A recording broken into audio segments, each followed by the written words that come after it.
Bismillah ar-Rahman ar-Rahim. In the name of Allah, most gracious, most merciful. Your Highness, Prince Faisal bin Farhan Al Saud, Minister of Foreign Affairs of the Brotherly Kingdom of Saudi Arabia. Your Excellency, Mr. Jean-Noël Barrot, Minister of Foreign Affairs of the Friendly Republic of France.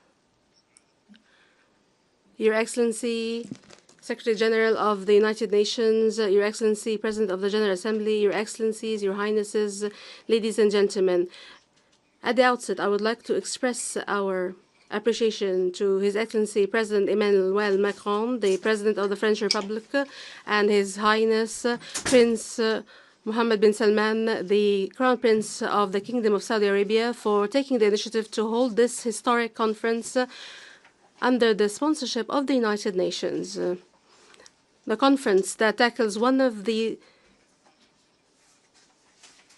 longest unresolved issues in terms of the maintenance of international peace and security. Your Excellencies, this conference is a glimmer of hope. However, we are at a critical juncture in the region. A devastating war launched by Israel on the Gaza Strip for more than 2 years, and an escalating humanitarian crisis where more than 2 million people suffer, mostly women and children. And in one of the most brutal and cruel moments in this crisis, we have seen scenes that are a stigma and long lines of the suffering in anguish, waiting for crumbs to end their starvation. How can we build a future on the bodies of those who die of hunger? And how can we reach peace as we see this amount of killing, humiliation, and starvation? In this regard, the State of Qatar has made every diplomatic effort to stem the bloodshed and to have the prisoners and hostages released. And in light of our principal position, we have condemned the targeting of civilians. However, we totally reject double standards. Human beings are human beings, children are children, and none of us has the right to decide on the right of civilians to live based on political or racial or other criteria. Starvation and the targeting of hospitals has been used as a method of war in a precedent that we cannot accept, as if these are common practices in any conflict from now on.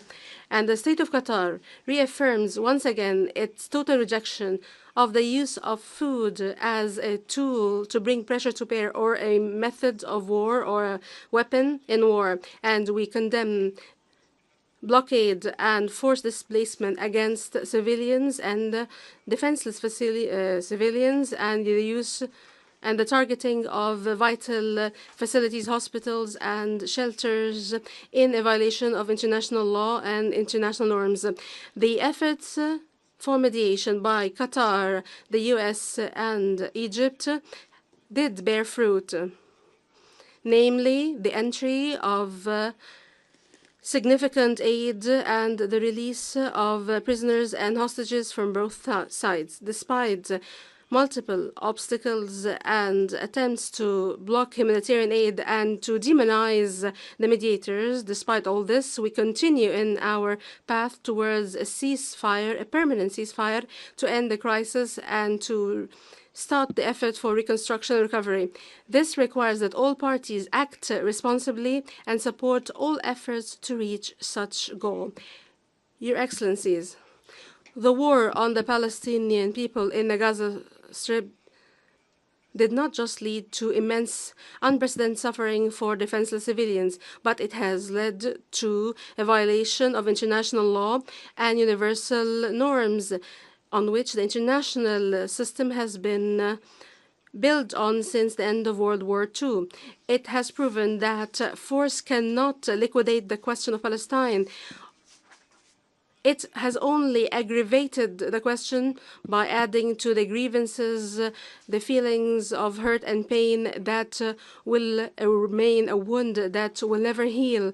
The devastating catastrophe of war and its political failure mean that there is no alternative to a just and comprehensive settlement for the question of Palestine. And the key is to acknowledge that the Palestinian people have been subjected to injustice and to bring about justice that is 80 years late.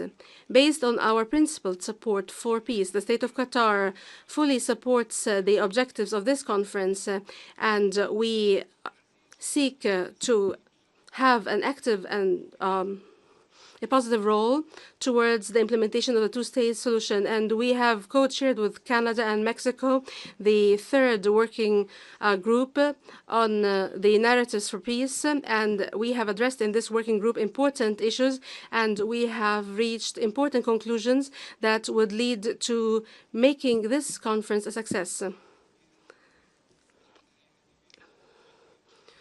To achieve a conducive environment for peace, there is a need to support positive narratives that support peace between the two sides that will be based on relinquishing violence and addressing attempts to dehumanize the other. Your Excellencies, the State of Qatar stresses its firm position vis-à-vis the peaceful settlement of the question of Palestine based on the principles of international law and the rules of international legitimacy based on the two-state solution as the only viable practical solution to end the conflict and to achieve just and comprehensive peace. Hence, the State of Qatar calls for a clear and unified international position that rejects all practices that hinder negotiations and chances for comprehensive and just peace. Here we welcome the recognition by a number of states of the State of Palestine in the West Bank and the Gaza Strip based on the 1967 borders, because we believe this is a vital step towards achieving security and stability internationally and regionally. We also welcome the commitment by the Friendly Republic of France to recognize the State of Palestine next September. Ladies and gentlemen, holding this conference represents the collective will of the international community to translate words into actions and to actively contribute towards the peaceful settlement of the question of Palestine in all its dimensions. The international community has a responsibility to create an environment conducive to reaching a comprehensive and just peace, to bring back the strong role of international legitimacy after this horrific war, and to provide humanitarian, economic, and political necessary support. We hope that this conference would represent a turning point that would lead to tangible commitments, not just statements, and would pave the way towards practical steps towards the implementation of the two-state solution, towards a comprehensive, just, and permanent and lasting settlement of the cause, and would lead to stability in the entire region. I thank you.